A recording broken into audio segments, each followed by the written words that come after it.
Hey everyone. Well, for today's movie I'm going to be talking about, let's talk about an actor who is honestly a pretty good actor who has shown to be pretty good with acting, but I've only been able to recognize for comedies. Channing Tatum.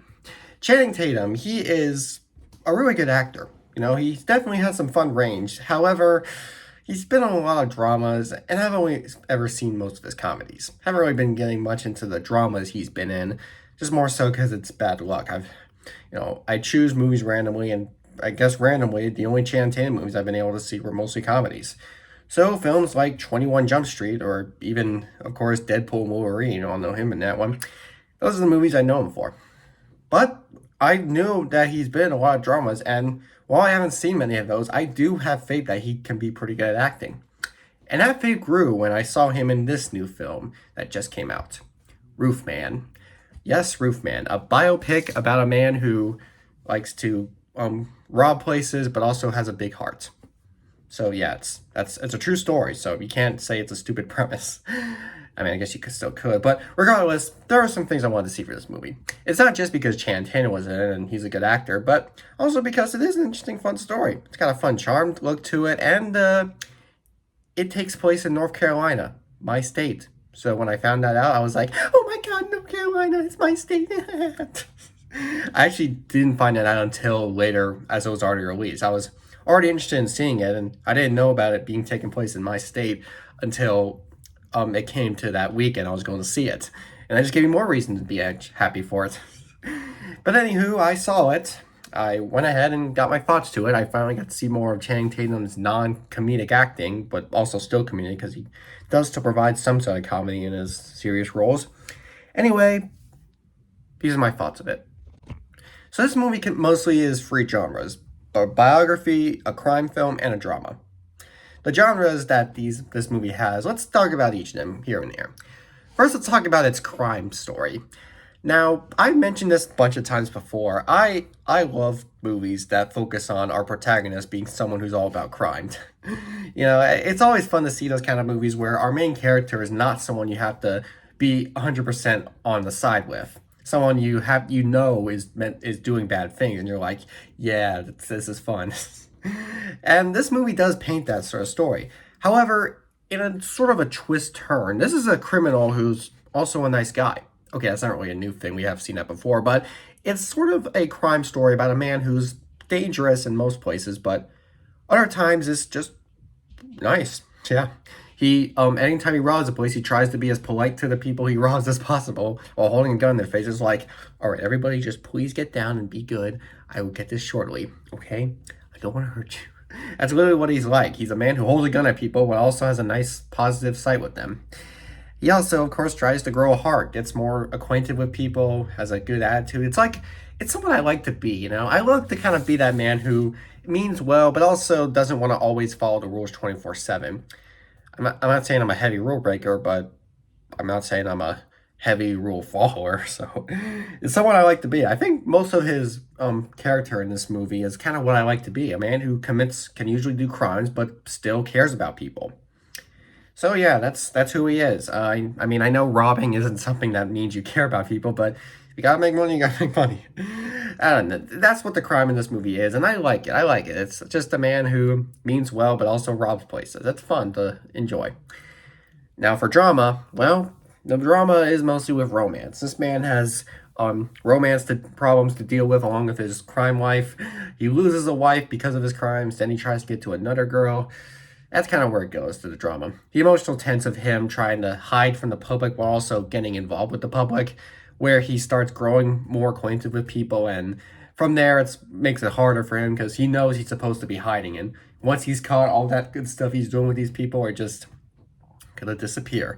And that is kind of sad, I'm gonna be honest. When I got to that point where we knew that this man was bound to have been caught and all that nice stuff he's done for everybody, it's just sad. He's really trying to be a nice person. At the same time, once you see him get arrested and know that he's not the nice person you think he is, then again, he still is, but he has done things you wouldn't expect him to do, it can be hard. I've never witnessed that in my life, so I can't say I relate to it, but I do feel kind of an emotion with it. There's no real deaths in this movie. I guess there's like one little fatality here and there, but main characters in general that never die. Like our main character, for example, being a biopic, you think that he would die by the end of this movie, or at least we learn about him having a death by the end when they, all his biopics end with a little caption saying what he's doing now. But no, he's still alive. Or I guess he's just not as public as he used to be. But yeah, he's still alive, so he never dies. None of the people he's friends with has seen being dead. So death wise, this movie doesn't really have that. So I guess in that regard, you could say that maybe the drama wasn't that great, but it is still emotional here and there. I think it did work when we got to see how nice he's been to people and how all that nice stuff he's done. They just feel that he really is the right man, but then they see he's a dangerous criminal, and it's like, crap. It gets kind of hard once it gets to that point. I mean, it starts off in a funny comedic manner at first, but by the second half, once he gets with the next person, it just gets hard. It gets hard, All right, so now what is this movie's biopic like? Now, biopics, I can't really criticize based on how accurate they are to the real story, because like I don't watch history, I don't like watching the news, so I can't say in that regard.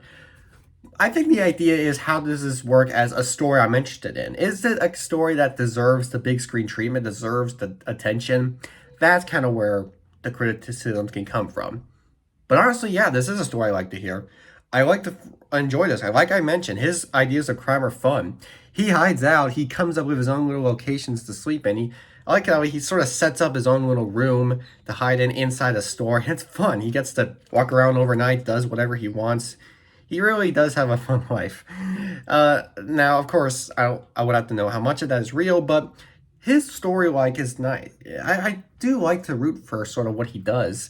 And again, when it comes to the second act where he starts getting tough, that is where it gets harder to root for him. But we all know he still has a good heart. Like, he has the chance to flee the country. He gets the chance to do that, but he gives it up to try and go out and have one last day with the chick he's been with, which is where he immediately gets arrested. So yeah, he gave up his chances of leaving to try and get with chicks, and that ends up being his final life. Sad again, but still, it is a very interesting story to follow. Plus, it takes place in North Carolina. It's a whole investigation that occurs around Charlotte. So, knowing that my state has a story that's good enough to get Channing Tatum on the big screen, ooh, easy. Ooh, he was in my state. I could have met him. I'm like that. I'm sorry. I get like that when I learn about things that relate to me.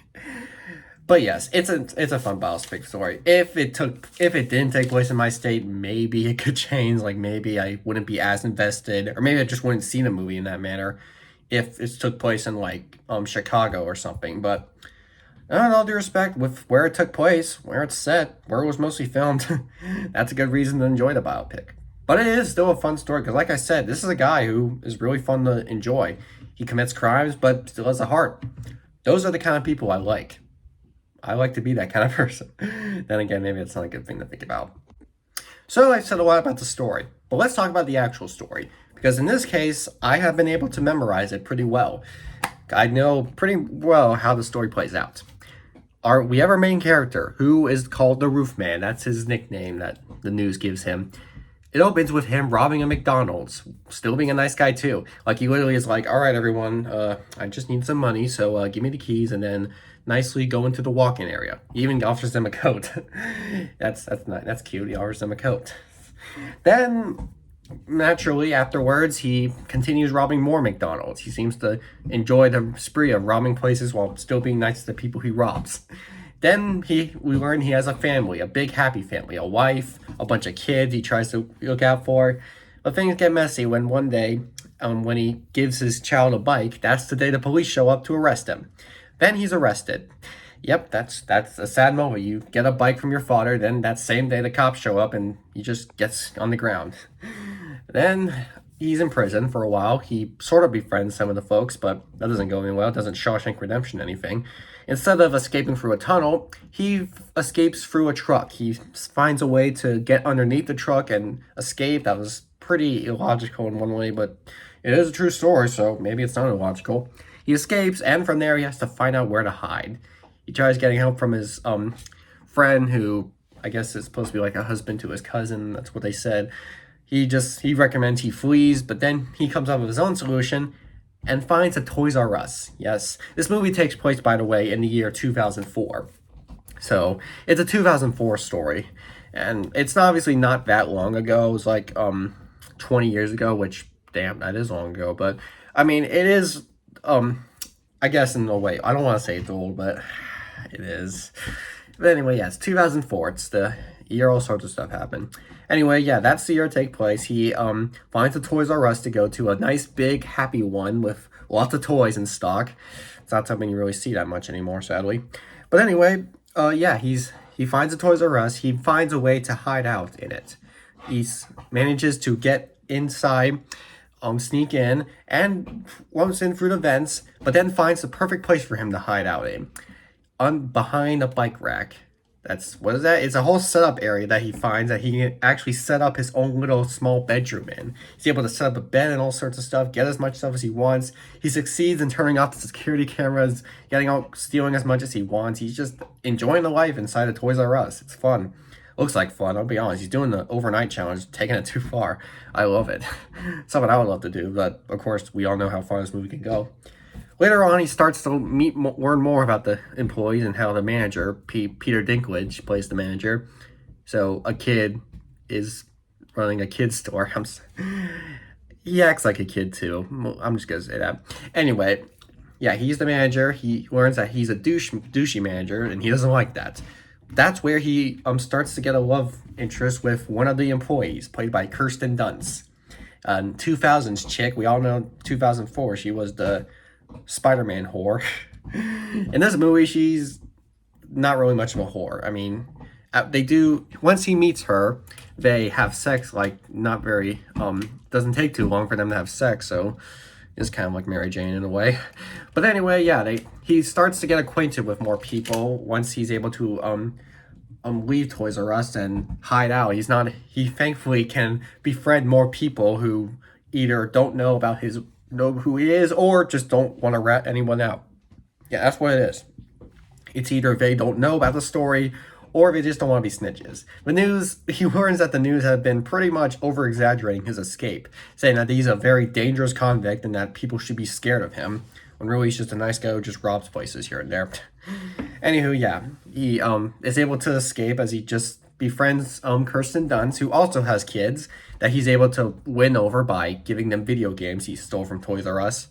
Toys R Us sells video games? How did they go bankrupt?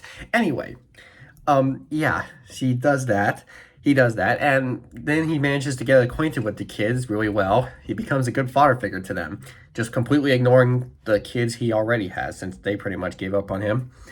And from that moment on, it seems that he is doing well with things. But not everything works to the advantage. That's because at one moment, he walks around the place, he showers in the bathrooms of Toys R Us, and that's where Peter Dinklage shows up, listening to Gwen Stefani music. He just is walking around, and then he sees him completely naked. Yeah, he just sees a completely naked man. He tries to tell the police, but Channing's able to hide from it. Then they know they have to up security, so that becomes a problem. So what does Channing do? Well, he goes back to his friend, who tells him he needs to get enough money to flee the country. It's time to do so.